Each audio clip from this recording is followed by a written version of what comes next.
Assalamualaikum Pak Lutfi. Waalaikumsalam warahmatullahi. Saat ini kita berada di Gapura Waringin Lawang ya. Iya. Salah satu pintu gerbang yang sifatnya bukan pintu gerbang menuju tempat suci, ya, tapi pintu gerbang menuju sebuah kawasan. Entah kawasan apa. Nah, ya, Waringin Lawang ini tetap seperti ini. Memang pernah dilakukan pengugaran dari bagian yang hilang pada pucuknya, kemudian dibangun lagi, tapi bentuknya mengikuti menganalogi pada bagian sebelahnya. Iya. Jadi itu secara arkeologi itu sah-sah saja selama bisa bertanggung jawab. Iya. Nah, yang menjadi pertanyaan pertama saya, ini sebenarnya pintu gerbang ini menuju ke mana, Pak? Bukan arahnya ya, tapi menuju ke tempat apa? Ya. Ya. Oke, itu dulu, Pak.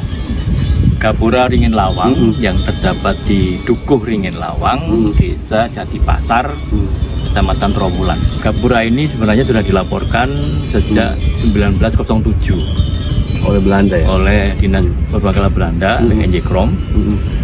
Kemudian mendapatkan perhatian yang semakin serius. Akhirnya tadi Pak Saya sudah katakan di tahun 1991 itu mulai dilaksanakan pemugaran. Iya.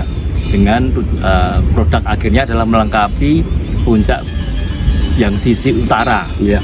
Ya. Nah, dengan posisi besarnya Gapura ini, ada beberapa yang memang perlu kita sampaikan kepada masyarakat. Yang pertama, secara arkeologis sebenarnya Gapura ini adalah Gapura yang masuk kategori nirtuntas. Oh, tim nirtuntas juga ya? Nirtuntas saja belum selesai. Gejala belum selesainya itu diketahui dari beberapa bagian yang masih ada. Yang pertama adalah di Gapura ini disediakan panel-panel yang ada di bagian bawah dari Gapura ini. Namun sampai hari ini kita tetap tidak mendapatkan adanya pahatan atau objek yang dipahatkan di bagian panel itu. Yang kedua, ada sejumlah batu andesit yang merupakan bagian dari Gapura ini yang dahulu terdapat di sekeliling Gapura ini dan juga disiapkan sebagai pintu masuk atau pipi tangga. Pipi tangga dan itu juga dalam posisi nirtuntas. Nah, persoalan bahwa ini belum saja dibangun itu bukan target kita, tapi yang jelas bahwa kita bisa menyampaikan pada masyarakat Gapura ini belum selesai pada waktu itu. Yang kedua, karena Gapura ini begitu besar, tentu ada sesuatu hal yang besar juga yang menjadi latar belakang mengapa dibangunnya Gapura sebesar ini. Melihat posisi geografisnya Pak Said, ini memang menjadikan pekerjaan rumah yang sulit untuk kita jawab sebenarnya. Yang bisa kita lihat secara geografis, ternyata Gapura Ringin Lawang ini berada di bagian tertimur, atau bahkan mungkin tepatnya timur laut ya, dari Trawulan sendiri. Nah, kurang lebih sekitar mungkin 2 kilometeran ya ke arah selatan atau tepatnya ke arah barat daya dari Gapura ini terdapat tinggalan situs makam Putri Campa. Oh, iya. Nah, tapi posisinya itu bukan di bagian baratnya, tapi di bagian barat daya. Apa hubungannya Putri Campa dengan gerbang ini? Itu yang saya maksudkan karena semenjak kita memasuki areal Putri Campa yang sangat dekat dengan Minak Jinggo, kemudian Segaran dan tinggalan yang lain-lain.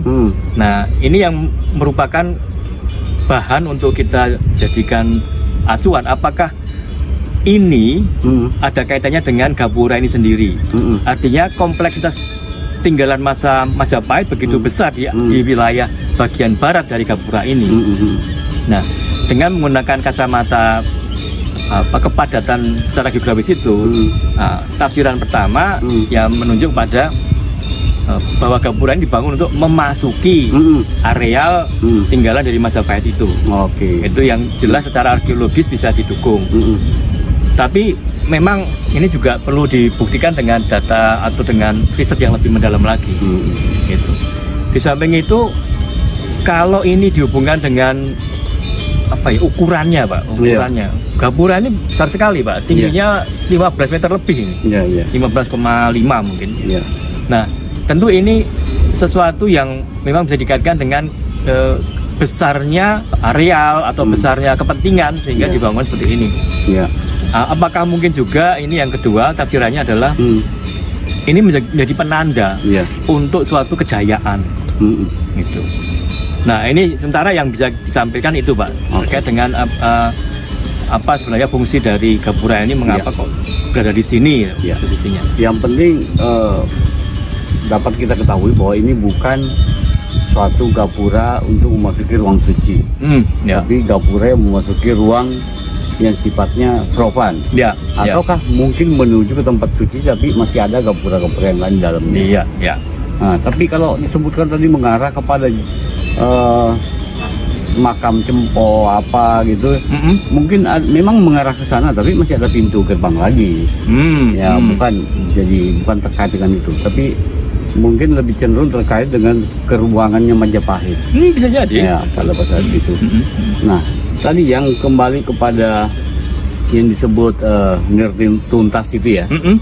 Apakah gerbang itu harus juga ada, Bu, pahatan reliefnya, ada kelengkapan tertentu seperti itu?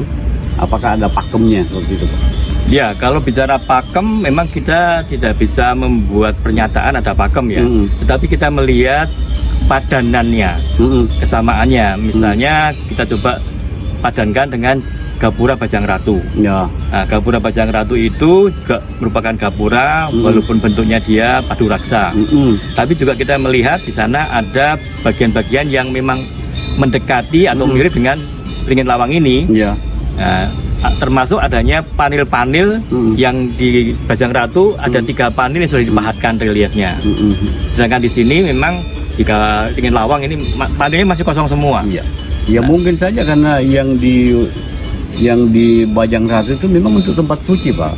Berbeda dengan Ringin Lawang ini yang bukan menuju ke tempat suci, tapi menuju sebuah kota atau sebuah kampung atau kawasan. Jadi apakah memang perlu juga ada pahatan reliefnya atau gimana gitu?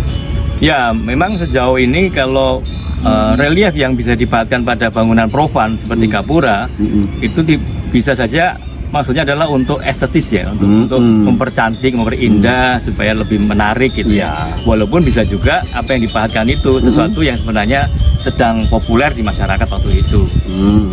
Artinya memang tidak senantiasa merupakan keharusan adanya ornamentasi. Apalagi kalau kita meninjau kembali ada hasil pernyataan dari teman-teman peneliti arkeolog yang menyebutkan bahwa kota raja Majapahit ini di sudut-sudutnya itu ada yoni besar yang kita lihat ya. Nah, padahal kalau kita lihat posisi gerbang ini itu berada di dalamnya. Betul. Jadi mungkin Pak Lutfi bisa sedikit menguraikan itu konteksnya antara hal itu dengan keberadaan daripada pintu gerbang ini. Ya, sebenarnya ini bukan bagian untuk mendiskusikan itu, tapi saya memberikan masukan saja bahwa pojok-pojok yang diduga sebagai areal ibu kota Praja Majapahit itu asumsi sebenarnya, bukanlah suatu kepastian. Belum ada penelitian khusus. Sebenarnya sudah ada banyak penelitian terkait dengan ibu kota Majapahit, namun ini semuanya masih menjadi bahan diskusi yang memang belum selesai. Termasuk dimulai dengan apa yang sudah dimulai oleh Wardenar. Wardenar sudah membuat semacam sketch terkait dengan sejumlah tinggalan arkeologi yang dia dapatkan di sekitar Trawulan ini. Kemudian dihubungkan juga dengan uraian yang terdapat pada KKW Nagara Kertagama. Itu pun sudah ditulis oleh banyak sarjana.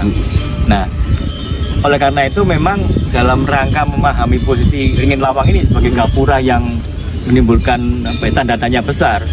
Nah, memang kita harus melihat secara lebih komprehensif lagi. Dari sisi keruangan dan juga dari sisi tinggalan arkeologi yang ada, agar kita tidak terjerumus pada tafsiran yang terburu-buru.